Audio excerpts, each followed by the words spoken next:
Hello and welcome to this nationwide special coming to you this evening from New York City. At the moment, as you can see, I'm standing in front of the stunning Manhattan skyline. And to say to you that these are extraordinary times we're living through, of course, as you know, is an understatement. But over the next half an hour here in Nationwide, we're going to be bringing you stories of the Irish community here in New York, about how they are coming together to help each other through this crisis. Coming up on the programme, the Irish bar emptying the kitchen and giving the food to its staff. Now a loaf of bread, and there's a bit of butter and a bit of fruit in there, so my ma would be delighted with that. Using social media to uplift and encourage. No one showed you that little bit of extra love that you needed. I'm sharing it with you right now. Working from home and working together. What's it like living with the girls here and working with them at the same time? Save that for the outtakes. And looking out for those at most risk in the community. Hello Brady, I'm just calling to check in and see how you're keeping. It's just very nerve-wracking. I try not to watch TV too much because that'll drive you nuts. But first, we wanted to start tonight with a reminder of a very important and free service for the Irish community in New York City called Solace House. It's such an incredible view, Rebecca, isn't it? Yeah, really great view of the city and the Williamsburg Bridge. You're originally from Waterford? Yep. How many years ago did you move to New York City? 7 years ago now. On a J1? On a J1. So originally it was just meant to be for a few months? A few months, yeah. And you were having such a good time? Such a great time. You said, I never want to leave. Never want to leave. And now you work for an organisation called Solace House. Yeah. So what exactly does Solace House do? So we're a suicide prevention centre and we work predominantly with the Irish community in New York here. And why was Solace established in the first place? We identified the need a couple of years ago for a free mental health service for Irish people here. A lot of the Irish are undocumented or don't have health insurance and had nowhere to go to access mental health services that were really critical for them. So we wanted to create a service that was free, a home away from home, somewhere where they could go when they had nowhere else to turn. So at a time like this, Rebecca, when we're all facing this worldwide pandemic and there's so much uncertainty causing so much anxiety, has the service really been called upon more than ever? Unbelievably so. They're terrified, they're lonely, they feel a huge disconnect from Ireland, from their family. They don't know what the future holds for them anymore, and a lot of them have lost their jobs. Current clients and new clients have, all of a sudden overnight, their world has come crumbling down. So no matter what happens, we're going to be here, we are definitely going to get through this, and we're going to help the Irish through this because now they need us more than ever.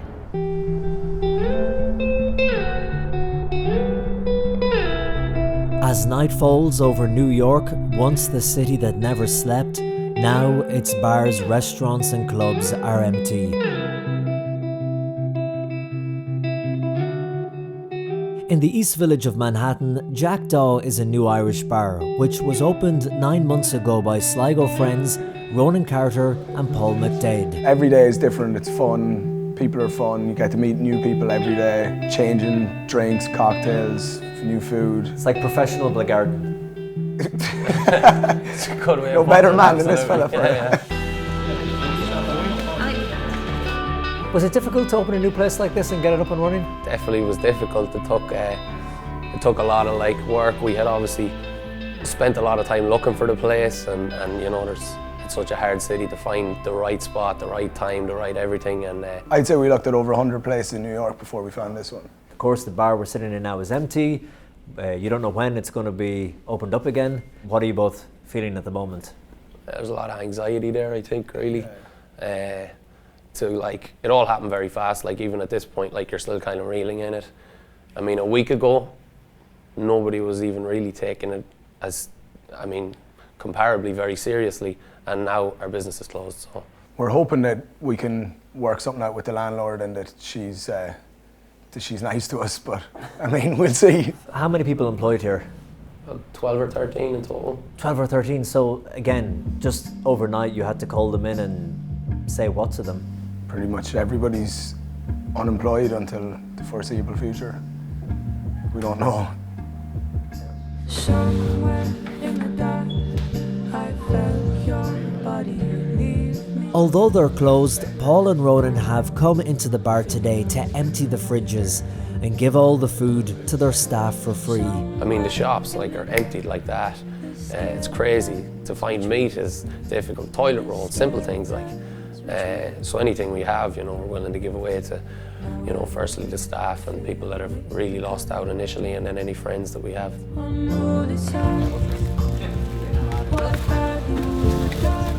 There's a jovial atmosphere in the air as the Irish staff gather together, but the reality is they are worried. They don't know when they will have their jobs back, like Aaron from Dublin.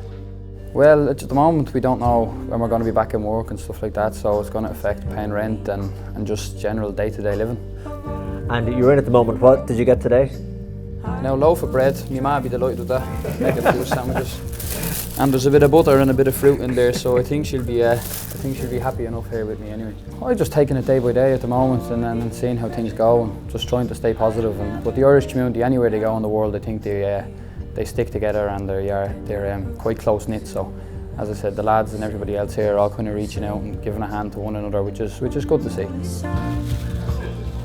So it's a very Irish thing sometimes maybe to not talk or not reach out to people, you know, for the fact of maybe being in need. Definitely, you know, reach out to people, talk to people, because everyone's in the same boat. We'll be back. Absolutely. Definitely. You know so, Yeah. of course. So hopefully sooner rather than later this bar will be packed again and business back to normal. Let's hope so. Some good Friday evening soon. Good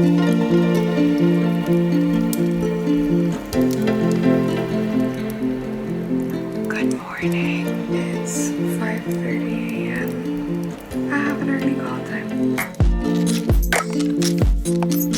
Tara Marazuki is better known to her thousands of online followers as Terramar. She's a social media influencer from Cork and has been living here for 5 years. I am from Cork City, proudly. And your mum and dad, do you talk to them often? Of course. You have to ring the Irish mammies often and keep them updated. Of course, I've been worried about them. I've been checking in, making sure they have everything that they need. But it's tough because both my parents are, you know, in a situation where they kind of are, their immune systems aren't the best. So it's definitely a tough decision for me to choose to stay here, but I know it's the safest option.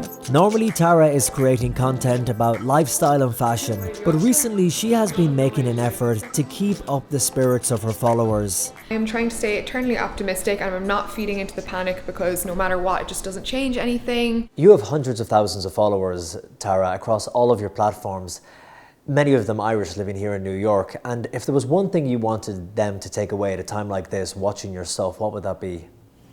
I think, you know, we're all sort of in this together. The really nice thing about the Irish community in New York City is that we really do all band together at times like this. You know, when you're away from home, your friends are your family.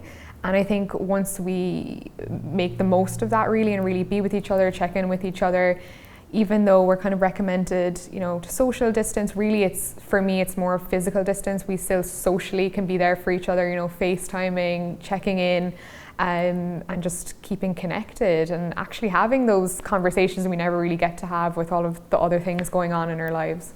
It's funny, yeah, because, you know, everyone's normally caught up in the rat race in New York. Absolutely. And I read the other day on Twitter that someone said the ironic thing is that at a time when we're becoming more distant physically, we're actually becoming closer together through social media. This is the great thing about social media. I mean, sometimes I think as content creators and people that post a lot online and that have some amount of following, we can forget how much of an impact that we can have. Tara recently promoted a campaign to raise money to buy meals for those who need them at this time, and she received a huge response from her followers. And we also raised like 550 meals so far for the NYC Food Bank, which is crazy. Thank you for your donations. In 24 hours, we raised something like 600 meals, and it's just like little things like that, and kind of using my platform to kind of do something with. It's a really positive way for me to kind of use my platform. Just let you guys know that I'm thinking of everyone, and I hope that this video and joining me for another weekly vlog kind of gave you some solace away from like all of the craziness that's going on. Are you worried? Are you optimistic? Are you upbeat? How are you feeling?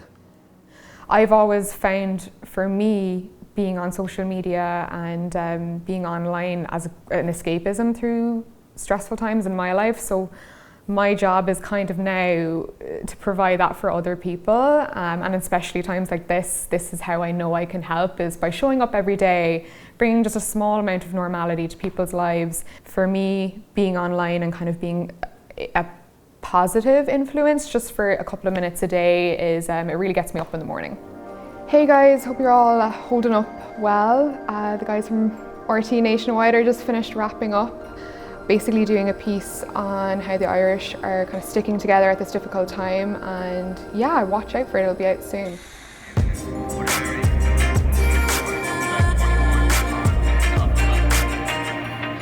An eerily quiet Grand Central Station. Well, we've a quick break to take here on Nationwide, but when we come back, we'll be going to the borough of Brooklyn to meet 5 young professionals who all live together and are now working from home together, to find out how they are encouraging each other and helping each other through this. And also, an Irish musician who's using his music to uplift the community at this time. This Nationwide special from New York City continues after the break.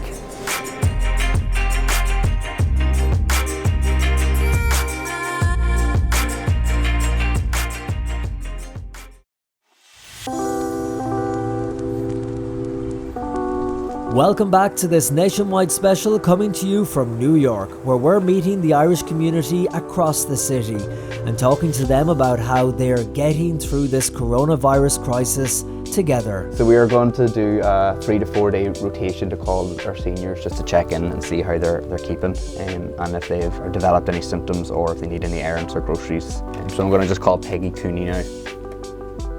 Hello Peggy, how's it going? It's just Ryan calling from the Irish Center. Ryan McNally works here at the New York Irish Center, which caters for the elderly Irish community, and he's making his way through a long list of people he has to call. Tricia would be probably in one of the vulnerable categories. She does have asthma, so we just want to keep a good eye on her. Ryan, normally on a day like today, this place would be packed. How many people would be in here?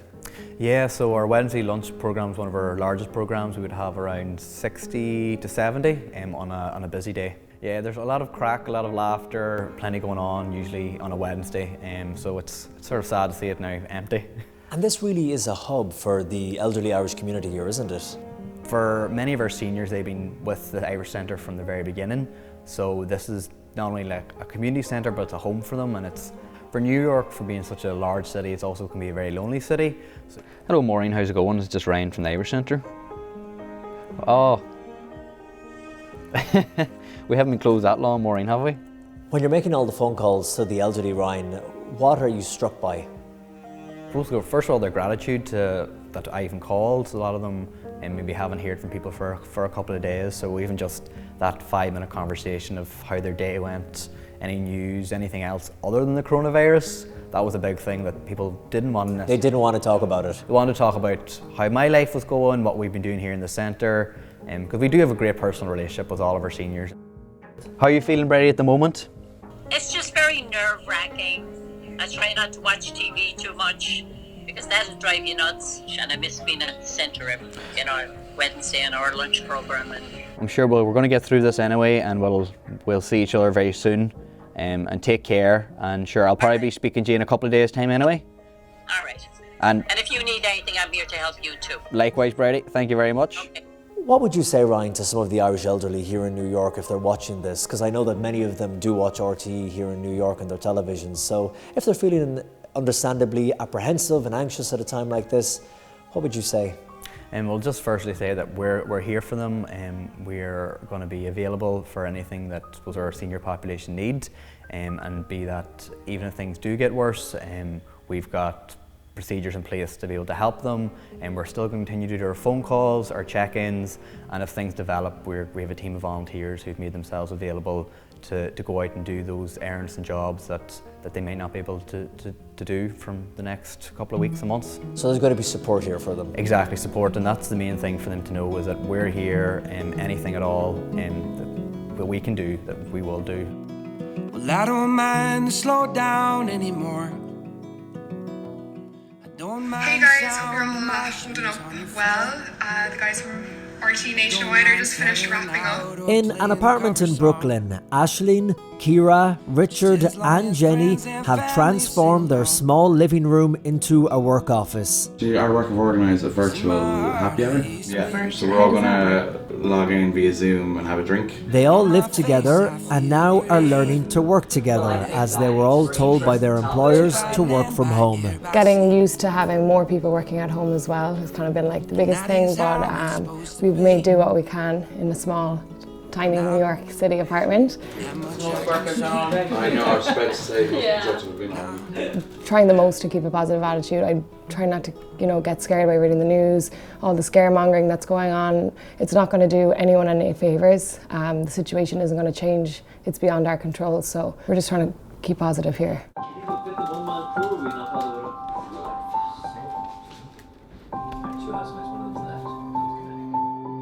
Good days, bad days.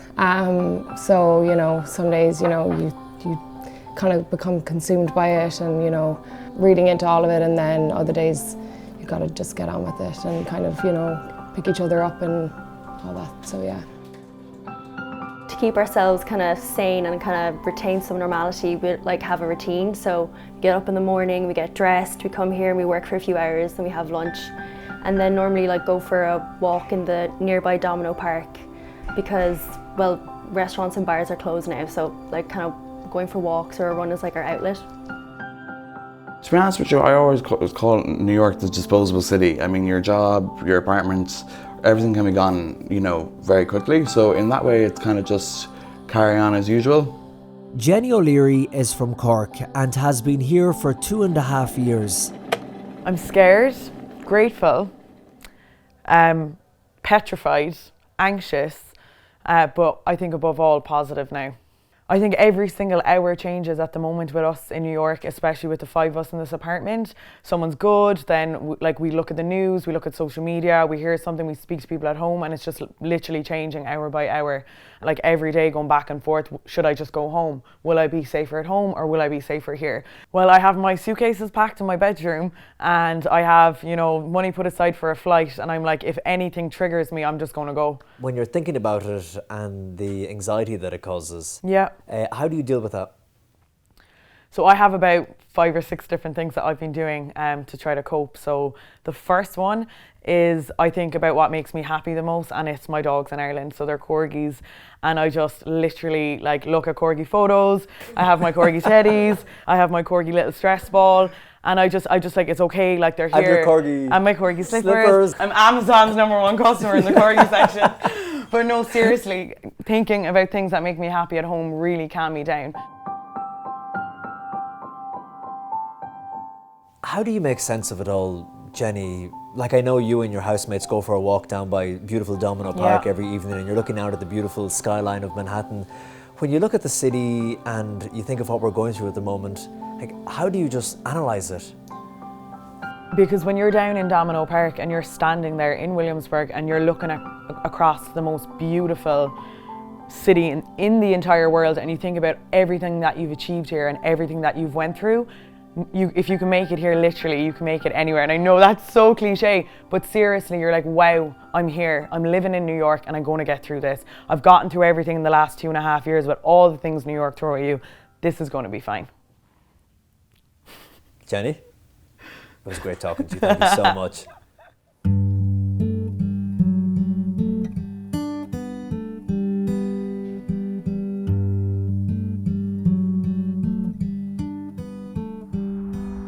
Back in Manhattan, singer-songwriter Niall Connolly is on his way to his weekly gig in a wine bar called Stella and Fly. But tonight it's different, as bar owner Nigel O'Callaghan explains. Our team here really wants to do our part in trying to uplift the community, and we're trying to bring live music as much as we can, or any form of entertainment that we can, to people's homes.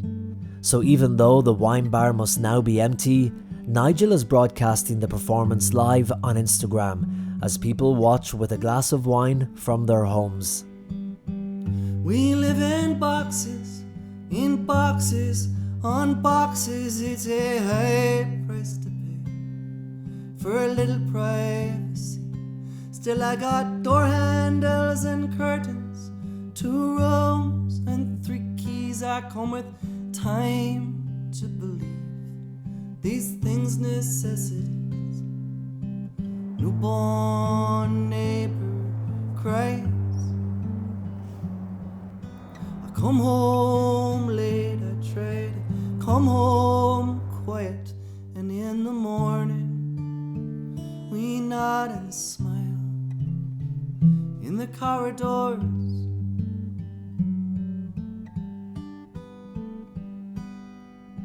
The days on the calendar in boxes aligned like these voices as they bounce around this high rise. We think we got it figured out based on our time till we get our comeuppance and they take us by surprise. Downstairs neighbors fight when I call it in, it just let it go by. And in the morning we nod and smile in the corridors.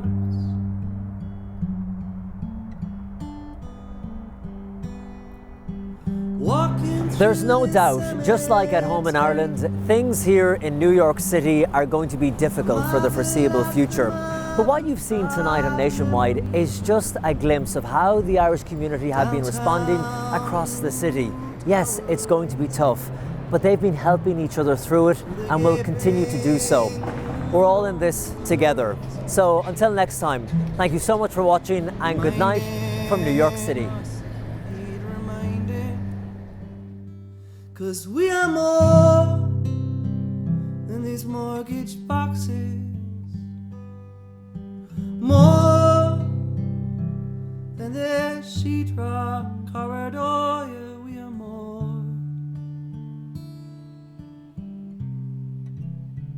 than these corridors.